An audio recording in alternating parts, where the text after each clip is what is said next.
Bom dia, boa tarde e boa noite. Meu nome é Débora Irio e esse é o podcast Corpo e Ânimo. Nesse primeiro episódio, vamos partir da pergunta: o que é performance art? A palavra performance tem ideia de desempenho, tanto que na França do século XVIII era uma palavra muito comum em corridas de cavalo. E mesmo nos Estados Unidos, performar é você apresentar algo, tanto que quando a expressão surgiu, acrescentou-se arte no final dela para se distinguir. Mas o que é performance art? Talvez algumas pessoas não façam a mínima ideia do que é. Outras imaginam pessoas loucas se pintando no meio da rua, gritando por aí, dançando freneticamente, fazendo algumas loucuras e chamando de arte. Um artista pesquisador estadunidense, Alan Capro, um dos pioneiros da performance, falou que a essência dela é fazer a vida conscientemente. Por exemplo, você escova os dentes todos os dias de manhã. Isso é um ato comum. Você faz sempre. Eu espero que você faça sempre. A partir do momento que uma pessoa começa a escovar os dentes freneticamente por 2 horas, isso já é fazer a vida conscientemente, como diria Capro. Prestar atenção muda as coisas. Daí surge a questão: isso é arte ou isso é vida? Qual é o limite entre a arte e a vida? Uma das características da performance é justamente essa: brincar entre os limites das artes, entre as formas. A performance, ela é livre, é uma arte anárquica, ela não tem regra. Quem faz as regras são os artistas. Agora vamos para a parte histórica. Ela surgiu como expressão artística independente em 1970. Foi influenciada pela arte conceitual. Estava muito popular na época. Mas o que é arte conceitual? É quando a ideia importa mais que o produto. É quando não se pode comprar ou vender a arte. Uma arte efêmera, que muitas vezes nem chega a um produto final, mas se chegar a um produto final, o que importa realmente não é ele, e sim o processo. Os artistas da época queriam que a arte não fosse vista como mercadoria. Mas essa ideia não surgiu do nada. O contexto histórico, político contribuiu muito para isso. A Europa tinha acabado de sair das 2 grandes guerras mundiais.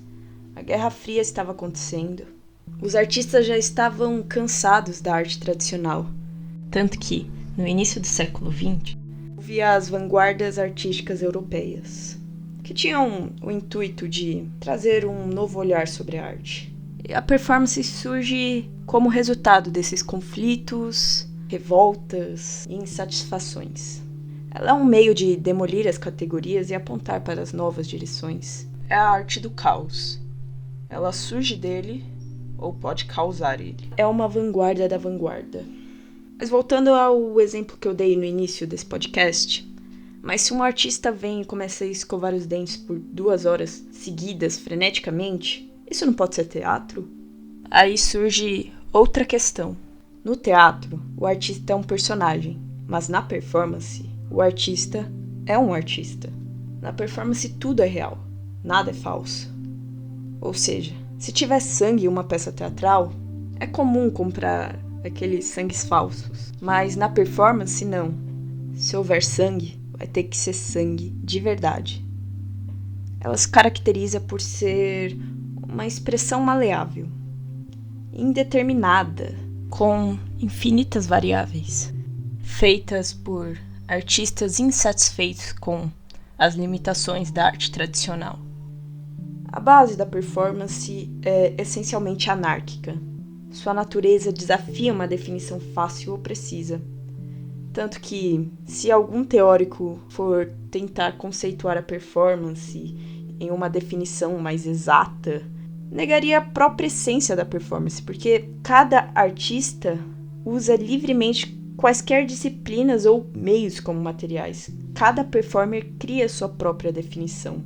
A performance é a manifestação artística ilimitada. Não há regras, não há limites, não há padrões, não há formas. Isso significa que performance é só chegar e fazer o que der na telha? Isso, na verdade, se chama happening, assunto que vamos abordar mais pra frente em algum podcast futuro. A performance, ela é planejada e pensada, tanto que se eu for pintar meu corpo, a cor da tinta que eu escolher vai ter que ser pensada e planejada. Ela tem um significado dentro da performance. Ou não, a cor da tinta não importa, mas pelo fato da cor da tinta não importar, isso já é uma proposta. Logo que eu entrei em contato com a performance, foi um choque. Eu não entendi o que era aquilo. Eu lembro que na época estava encantada pelo teatro, mas quando eu comecei a estudar, a assistir performance e fazer performances, mais e mais intrigada, porque eu não entendia. Eu sinceramente não sei se hoje eu entendo completamente, mas eu posso afirmar que eu entendo muito mais do que eu entendia há 3 anos atrás, que foi quando eu comecei a estudar essa expressão sensacional. Às vezes eu penso o quanto palavras são limitadas. O vocabulário são criações racionais para a gente tentar entender o mundo. Mas será que palavras limitadas conseguem dar conta de definir uma arte tão ilimitada?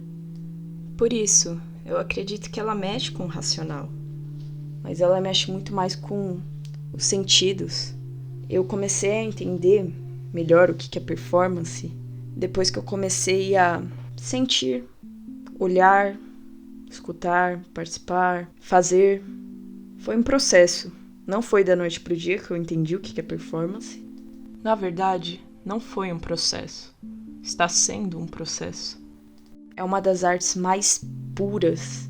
Às vezes eu penso que a performance está para as outras manifestações artísticas, como a filosofia está para a maioria das áreas do conhecimento racional.